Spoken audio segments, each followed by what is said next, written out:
Video शुरू करने से पहले आपको बता दें कि यदि अभी तक आपने हमारे चैनल को सब्सक्राइब नहीं किया है तो अभी कर लें और साथ में नोटिफिकेशन घंटी को भी दबाएं ताकि हमारी वीडियो सबसे पहले आप तक पहुंच सके।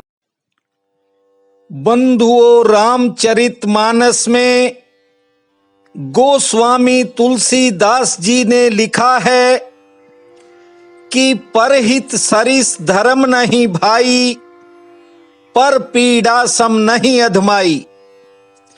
अर्थात किसी को सुख देने से बड़ा कोई धर्म नहीं है और दुख पहुंचाने से बड़ा कोई पाप नहीं है।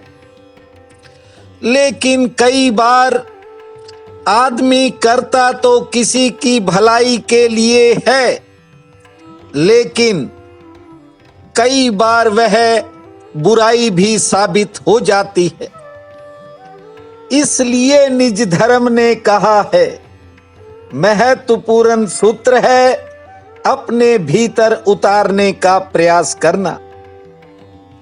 निज धर्म कहता है कि जिस कर्म के द्वारा आपकी आंख भीतर की तरफ मुड़ जाए वह सबसे बड़ा पुण्य कर्म है, और जो कर्म तुम्हें बाहर की अंधी यात्रा की तरफ ले जाए वह कर्म सबसे बड़ा पाप है। बंधुओं, जो तुम्हें अपने से दूर ले जाएगा वह पाप ही होगा, और जो तुम्हें अपने से मिलाएगा वही पुण्य कहलाएगा। प्रतिभा अवस्थी, दूसरों की बातों पर ध्यान मत दिया करो। कौन क्या कहता है ये सोचना छोड़ दो। मनुष्य का कर्म दूसरे मनुष्यों के साथ पैदा होता है। हवाओं और सागर के घर्षण से, लेकिन मनुष्य का होना वहां समाप्त नहीं होता, वहां तो शुरू भी नहीं होता। बस परिधि है। तुम्हारे घर के चारों तरफ जो तुमने सीमा पर दीवार खड़ी कर रखी है वही कर्म है। आपका अंतर्ग्रह, आपकी अंतर आत्मा, वहां तो कर्म की कोई भी पहुंच नहीं है। वहां तो कोई तभी पहुंचता है जब अकर्म को उपलब्ध हो जाता है। वहां तो कोई तभी पहुंचता है जब यह जान लेता है कि वह करता नहीं है, बस वह तो देखने वाला दृष्टा है। बंधुओं, मैंने वेद शास्त्रों का बड़ी गहराई से अध्ययन किया। पाप और पुण्य के बारे में जितना मैं समझ सकता था उतना समझने का प्रयास किया, लेकिन कुछ बातें पाप और पुण्य की इंसान को बहुत दूर तक नहीं ले जाती, क्योंकि समय बदलता है, परिस्थितियां बदलती हैं, हालात बदलते हैं। कई बार कल के पुण्य आज के पाप हो जाते हैं और आज के पाप कल के पुण्य हो जाते हैं। एक महामारी जिसने पूरी दुनिया को हिलाकर रख दिया है, चिंता में डाला हुआ है, इस वायरस का जो नाम है उसको उल्टा करके पढ़ना। वह बनता है ना रोको, रोको मत। क्या बना? ना रोको। इस वायरस के नाम को आप उल्टा करके देखना। वह कहता है ना रोको, कारण प्रकृति अब कुछ नया करना चाहती है, परमात्मा नया सृजन करना चाहता है। क्योंकि प्रकृति को जो पीड़ा पहुंची है बीते समय में, बीते दशकों में, अब प्रकृति उसका बैलेंस बना रही है, संतुलन बना रही है। बहुत बन गया है और भविष्य में बन भी जाएगा। वातावरण में बहुत बड़े सुधार हो रहे हैं। बंधुओं, मनुष्य की सोच अपनी सोच है, लेकिन परमात्मा और प्रकृति का विधान अपना विधान है। वह एक अलग विधान है। दुनिया हिसाब किताब लगाने में ही लगी रहती है, लेकिन परमात्मा और प्रकृति वे हमेशा से संतुलन बनाते आए हैं। कुछ लोगों को अखबारों में तस्वीरें छपवाने की होड़ रहती है। वे थोड़ा सा पैसा देकर दानी कहलाना चाहते हैं। बंधुओं, कुछ दान भय पर, डर पर, लोभ पर आधारित होते हैं। जरा सोचो, ऐसे दान से परमात्मा प्रसन्न होगा? नहीं हो सकता। थोड़ा समझो।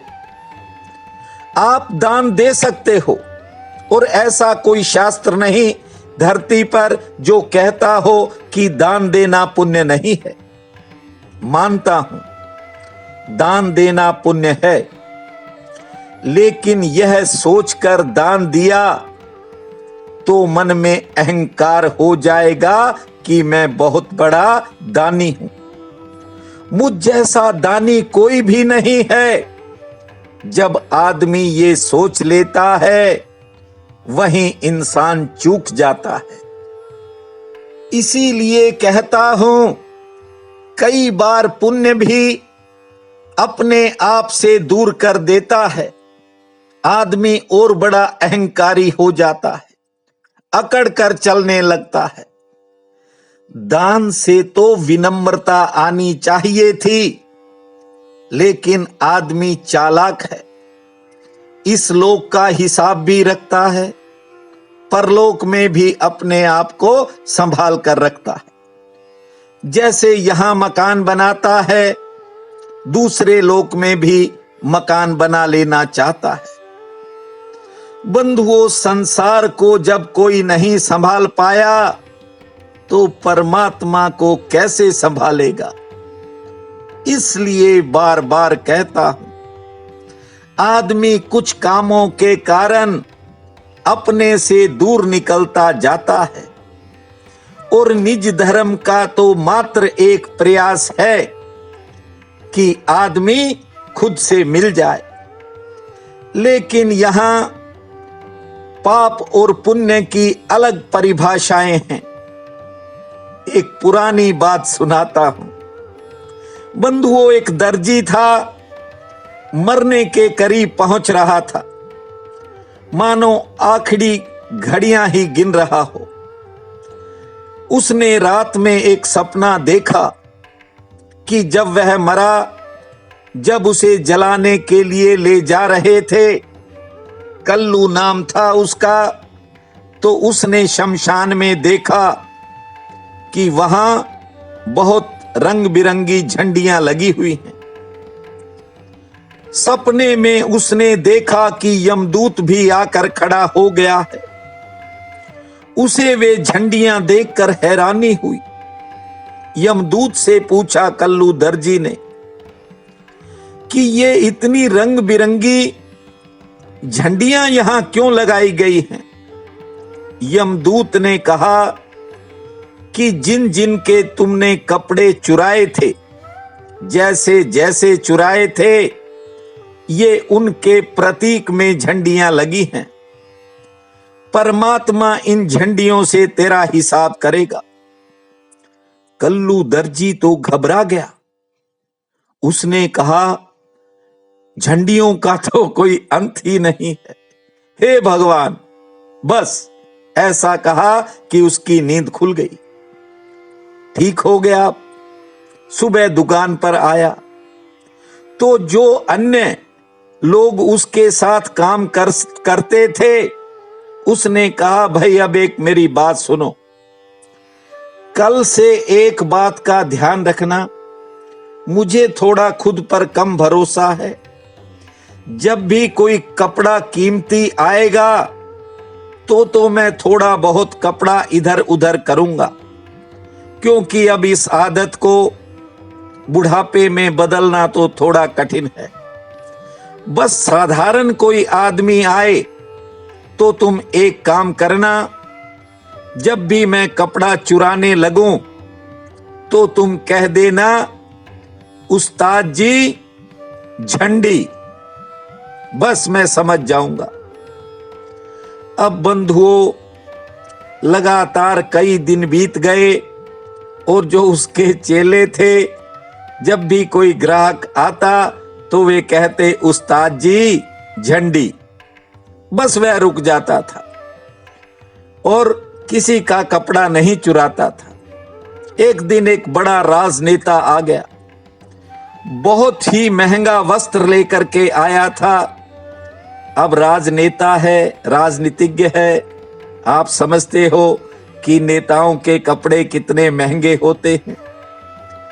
अब जी ललचा गया है उस्ताद जी का, लेकिन जो चेले थे वे कह रहे हैं उस्ताद जी झंडी। उसने कहा नालायको, बंद करो, इतना महंगा कपड़ा, इतना रंगीन कपड़ा, क्या झंडी झंडी लगा रखी है। और फिर जहां इतनी झंडियां लगी हैं, एक और लग जाएगी। बंधुओं, ऊपर के जो नियम हैं ये ज्यादा गहरे नहीं होते।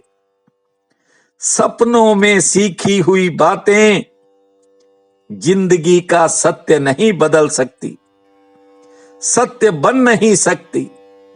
भय के कारण, डर के कारण कितनी देर तक आदमी संभल कर चल सकता है, और फिर लोभ आदमी का कैसे पुण्य बन सकता है। निज धर्म कहता है किसी भी लोभ से दिया गया दान पाप हो जाता है, क्योंकि लोभ बाहर ले जाता है। दान अगर भय से दिया, डर से दिया, तो वह पाप हो गया, क्योंकि बाहर ले जाएगा। बंधुओं, किसी भी डर के मारे दान नहीं करना चाहिए। पुण्य ऐसे करो किसी को दिखाई ना पड़े। इसीलिए गुप्त दान की महिमा का बखान शास्त्रों ने किया है। बंधुओं, इस दुनिया में आपको बहुत से दानी दिखाई पड़ते होंगे। उनमें से बहुत से लोग सोच समझकर पुण्य करते रहते हैं। यह पुण्य नहीं होता। निज धर्म कहता है असली सवाल कर्म का नहीं है, असली सवाल तो कर्म तुम्हें पास लाता है या नहीं। अगर यह कसौटी तुम्हारे भीतर बनी रहे कि जो तुम्हें होने के करीब ले आए वही पुण्य है, फिर तुम धीरे धीरे पाओगे कि आपके प्रत्येक कर्म से ध्यान की किरण निकलने लगेगी। इसलिए बार बार कहता हूं कि होठ हिलाने से काम नहीं चलेगा, बल्कि जब प्रार्थना करो तो वह प्रार्थना आपके भीतर तक जानी चाहिए, आपके उस गहरे तल तक जानी चाहिए जहां परमात्मा निवास करता है।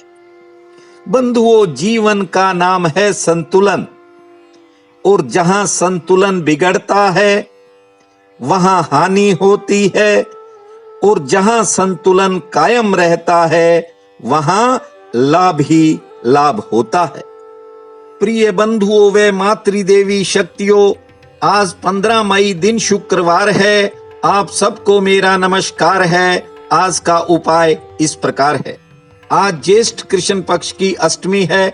बहुत बड़ा पुण्य काल रहेगा। उठते ही धरती माँ को साष्टांग प्रणाम करना, फिर बैठकर 8 मिनट का मौन धारण करना और 2 मिनट तक लंबी श्वासें खींचना। दिनचर्या की शुरुआत करने से पहले माँ भगवती के समक्ष घी का एक दीपक जलाना, फल फूल चढ़ाना। दोपहर में स्वयं भोजन करने से पहले गौ माता या अन्य किसी जीव को रोटी खिलाना और शाम के समय घर के मुख्य द्वार को दोनों तरफ जल से सींचना। तुलसी माता को जल अवश्य अर्पित करना और गंगा जल के साथ तुलसी दल ग्रहण करना। जय मां जननी, जय हरि भूमा। जय मां जननी, जय हरि भूमा। जय मां जननी, जय हरि भूमा। इस महामंत्र को 8 बार जपना। समय शुभ रहेगा। आपका बहुत बहुत धन्यवाद।